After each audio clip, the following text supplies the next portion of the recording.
Hi everyone. I'd like to show you in this particular video a way to combine two pictures together, something that is often called multiplicity in digital photo processing. And it's when you have two pictures of some action that you want to combine into a single image.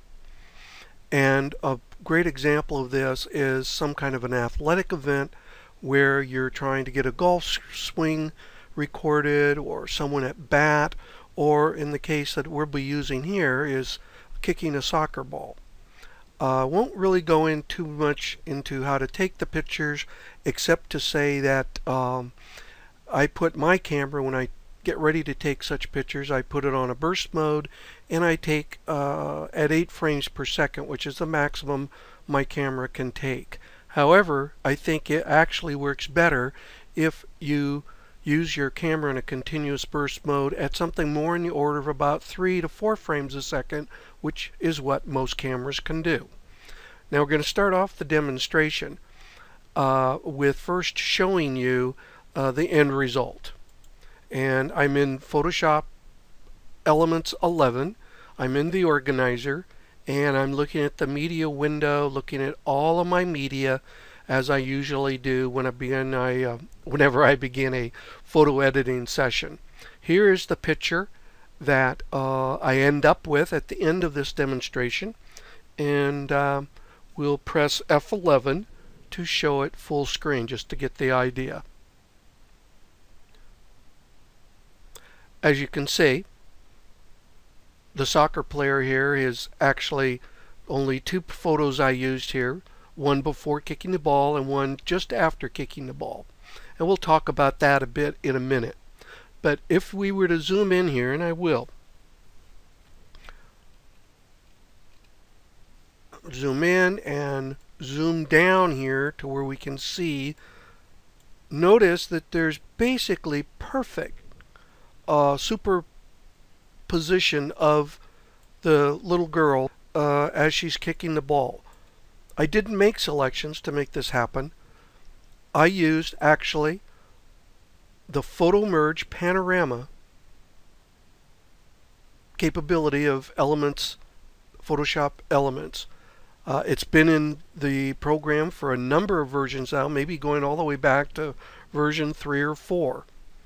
All right, let me zoom out again here, and we'll get back to what we want to do. Press Escape. That gets us back to the basic thumbnail view, and now we're going to start actually making this happen.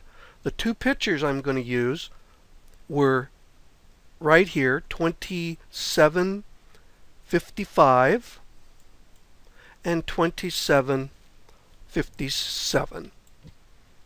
Right here are the file numbers. I'm just read off the last 2 or the last 4 characters of the file name. In my case, they're raw images, so we'll be going through the raw Adobe Camera raw editor, but that really has nothing to do with the demonstration here.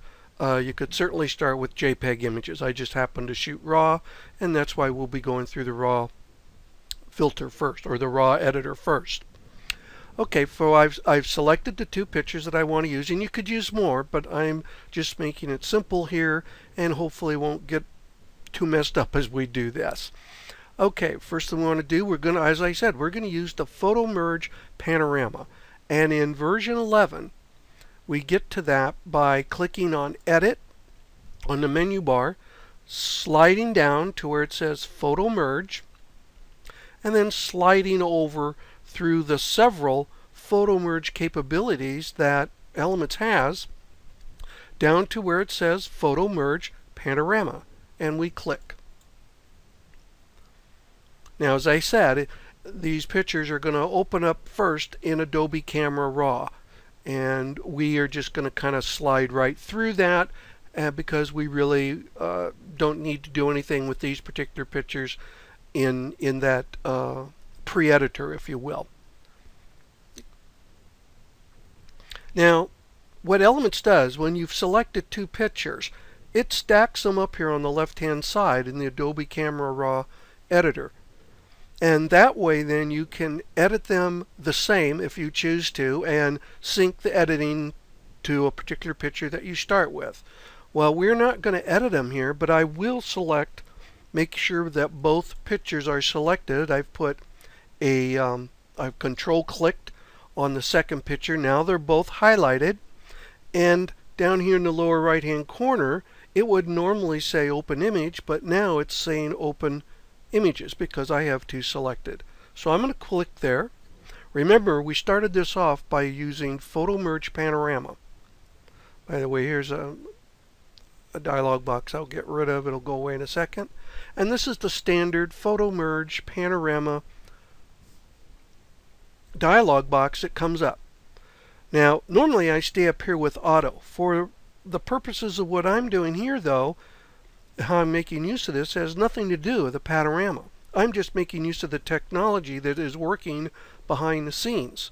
So I'm just going to click on reposition. That's all I want it to do. And next, as in the normal case of making a panorama, I'm going to click on Add Open Files. Now that puts the two files that I have selected in this large wide area. I'm going to blend the two images together, and all I need to do now is click on OK. Now, as Photomerge Panorama works, as you see on the right hand side, it's going to be making multiple layers, and when it's done making the layers and merging the two pictures, you will get this particular dialog box. As you can see down here, in the lower left hand corner and the upper right hand corner, there's a small region of checkerboard pattern. If I put a check mark here, always perform this action, pardon me, it'll always perform the action, but let me answer the question here. Would you like to automatically fill the edges of your panorama? That's what it's referring to. If you put a check mark there, it will fill in the transparent area with what it thinks should go there using content aware fill. So I'm going to say yes.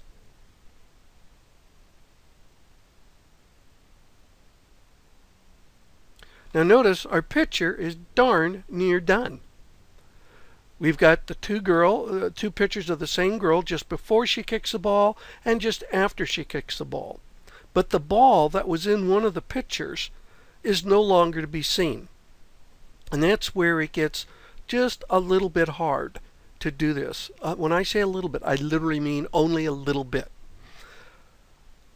Under a different set of pictures, that ball might still be visible, maybe up in this area over here. But in this case, just based on the two pictures I chose, it's not anywhere in there. You can see how she's doing it, but it'll make how she's making her kick. But it will be a lot more interesting picture if we could put the ball in there. So our panorama is done. It's basically done everything for us. Just to explain a little bit of what it's done, it's kind of shifted the two pictures next to each other, as we can see in the layers palette over here on the right. The mask has been developed and filled in. What you see is the top picture, that white part on the mask, that rectangle to the right of the thumbnail, that's the part of that picture that was used.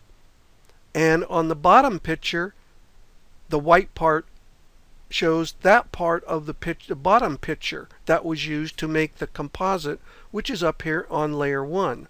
The black part of the mask indicates what part of that particular picture was not used during the merging process to make the picture that we see here. It did a very good job of merging, and so now we ought to work on the ball. And if I'm not mistaken, the ball is in this picture down in the lower left, the first one. What I'm going to do is I am going to make sure that layer 1 is my active layer. That's the composite layer that these layers down below were put together to make that layer up there, layer 1. What I'm going to do is I'm going to drag this photo that has the ball in it up to the main editing window and let go. Now you can see its picture overlaps the composite picture we ended up with on layer 1. That's okay, because all I want is the ball from this layer. So what I'm going to do is I'm going to make a mask on this layer. And to make a mask in Photoshop Elements ever since version 9, you could make a mask directly on any layer that you want by clicking on the little icon up here, the square with the gray circle or white circle inside. So I'm going to click there. There's my mask. My mask is selected. And now what I'm going to do is I am going to erase or paint black over this ball. Okay? So first thing I'm going to do is I'm going to go over here to my color swatch. Make sure that the black is the foreground color. I'm going to go up and select my brush. I'm going to set my brush to 100% opacity, and I'll use a reasonably soft brush here, or a soft brush. Now I'm going to zoom in a bit. There's the ball. Here's my mask. I make sure my mask is active. And now what I'm going to do is I am going to make it so the ball is erased from the top layer. So I'm going to do that by just clicking with my mouse, painting over the ball. And now you have grass right there. Okay? But now what I'm going to do is I'm going to invert my mask by clicking on Control I. Now notice my mask now is black except for that little white dot you can see there where I erased the ball from the top layer so you couldn't see it. Everything else matches up with down here except that ball. So now the trick is I got to get that ball on its own layer so I can move it over to a position that may look a little more realistic. So I'm going to try this. First I'm going to control click on the mask, and now you can see there's a dotted line around my ball. That means it's selected. Now I'm going to copy that selection to its own layer up above the very top layer we're working with now. And I'm going to use the shortcut Control J. I'm going to copy this selection, the ball, up to its own layer. I've got to make sure that my thumbnail is selected. Notice the light blue border, not my mask. So I'm going to click Control J again. And now this little dot right here, right where my mouse is pointing, that is the ball. So I'm going to go to the Move tool.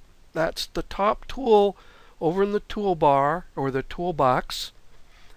And it's the one that looks like a plus sign, but it has an arrowhead pointing in the upper left hand direction at 11 o'clock. I'm going to click there. My Move tool is selected. Notice there's a bounding box around my ball. And now what I'm going to do is just kind of drag it over somewhere in this area. I can't get it too high because then the net goes away, and so I'm going to keep it pretty low. But because of the grass, it appears that it's still there. I mean, okay? I mean, it appears the grass is natural right around the ball. I'm going to let go.